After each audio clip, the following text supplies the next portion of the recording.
Project Management Insights, providing project managers with professional development in the interpersonal skills areas of leadership, team building, and communication. Hi everyone, and welcome to another episode of Project Management Insights. I recently put out a bit of a survey to project managers and asked the question, what was the biggest problem, I guess, or the key thing that was created issues for them on their project. And what was interesting and not so interesting was the response. And the top answer, of course, tenfold was communication or lack of communication. So what I've decided to do today is do another episode on this particular topic.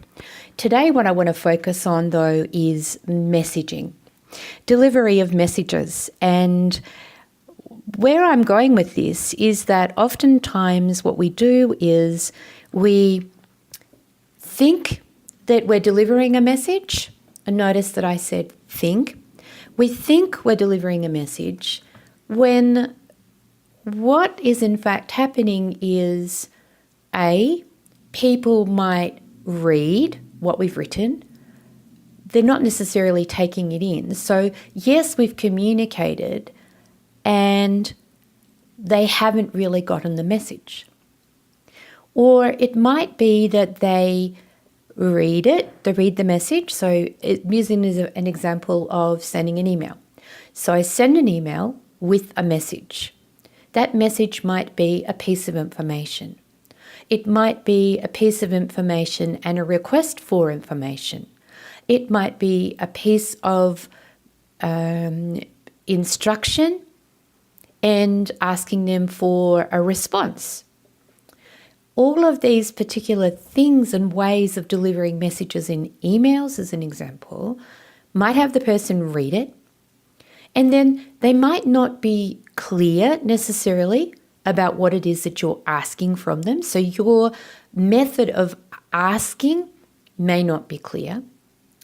You might find that they read it and they interpret what you've written in a very different way, which means that they think they need to do A, or they think they need to do B, when in fact what you're asking them for is A.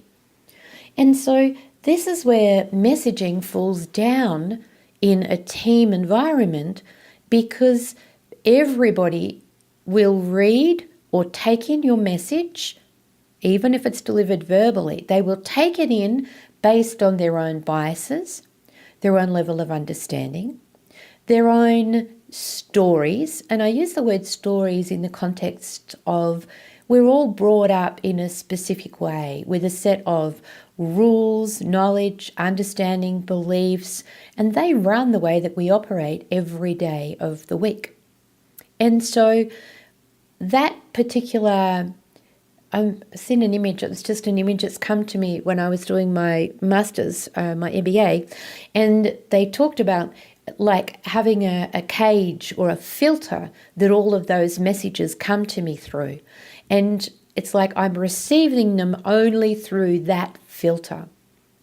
Well, when that happens, if I've got one filter on and you've got a different filter on and the other person opposite has another different filter on, how difficult does it make receipt of your message? You can't know that any one of those people has received your message in the way that you want it, unless what you do is validate. And by validate, what I mean is checking in with the people to understand that they have the same level of understanding and knowledge of what you're talking about. They're seeing it from your perspective. They're understanding it from your perspective. They are very clear on what it is that you are asking them for. And this is key, because oftentimes what I notice happens is I get busy, I deliver a message, I expect somebody to do something. I've not really been clear because what I've done is written the message based on my own bias, my own frame of reference in terms of my message. And then I expect, notice the expectations here, I expect that person to understand exactly what it is that I want and deliver it to me the way that I want. Well, my question is, how can they? It's not possible. And so you need to begin to be very aware of your messaging. How clear is your message? One of the things that I've learnt to do is write my email as an example, leave it, walk away, come back and reread it as if I was reading it for the very first time. And as if I was someone that had no understanding at all about what I was asking for or what I was talking about. And notice how clear, or perhaps unclear, your message is. Most times I notice that I use the word that a lot. Now, what does that mean? Well, to me, I understand it because I've got the frame of reference. But to the person on the other side that's reading it, it doesn't mean anything. So what I need to do is go back to basics in that instance and explain and describe what that is. This makes my message clear. I also notice that there are times when I don't ask directly for what I want. And I was very, very good at doing this. And I always, most times, 99.9% of the time, always didn't get what I wanted. Well, how could I? Because I wasn't clear in my message in asking for what I wanted. So, especially when you're creating email messages, go and write the message, leave it, read it back sometime later, and just validate whether what you've got makes complete sense and is very, very clear. Now, the other thing we often do in written messaging is we tend to what I call waffle, which is use a lot of words that don't really need to be there. We do this when we aren't clear. So I might say to you, John, there's a project that I'm working on and there are some deliverables due and I'm not really sure about who's doing what and I just really want to clarify and so I'm wanting help. Is that message clear? No, there are a lot of superfluous words that I've used that really don't mean anything. Was my message about what it was that I wanted from the person clear in what I delivered? No. Could I have said it in a clearer and more straightforward way? Absolutely. So notice how many extra words you are using in your messaging. And this might be true when you speak to someone over the phone as well. What I noticed is when I'm not clear, I use lots of additional words. And yet when I'm very clear about what it is that I'm ringing for, I'm very succinct and direct and to the point because I know what it is that I'm asking for. John, please help me understand who's working on the project tasks. Can you send me your work breakdown structure?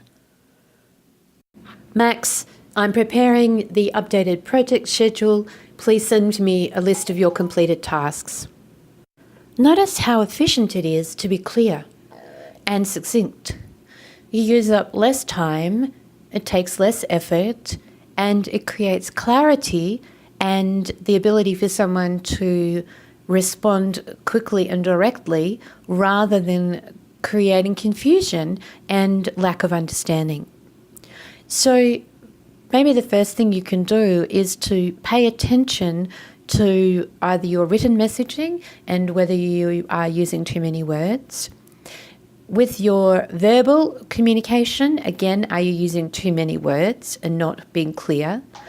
Do you get clear before you even start to deliver or prepare your messaging? And if not, then go back to the start and get clear. What exactly is it that you want as an outcome? And once you're clear on that, it will then make it easier for you to deliver your messages. If you start to do this, interestingly, you might find others will too. And they might express to you how appreciative they are of you being clear, because ultimately it makes their life and their job easier too. So not only are you helping yourself, you're also helping your team members. All right, that's it for today's Project Management Insights. Go back and visit the other episodes. We're getting close to 100 episodes now, so there's lots of them for you to go back and work through. They're all short, so they're not going to take up a lot of your time, a maximum of 10 minutes, a lot of them.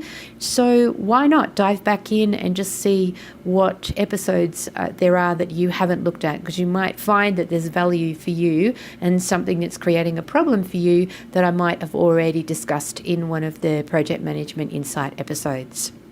And remember that if you are wanting support with a coach or by having a coach for some of your project management, then why not reach out, because I'm here to support you as a coach and help you to look at those areas that are not working for you, or the areas that you are struggling with in your teamwork and in getting your projects delivered.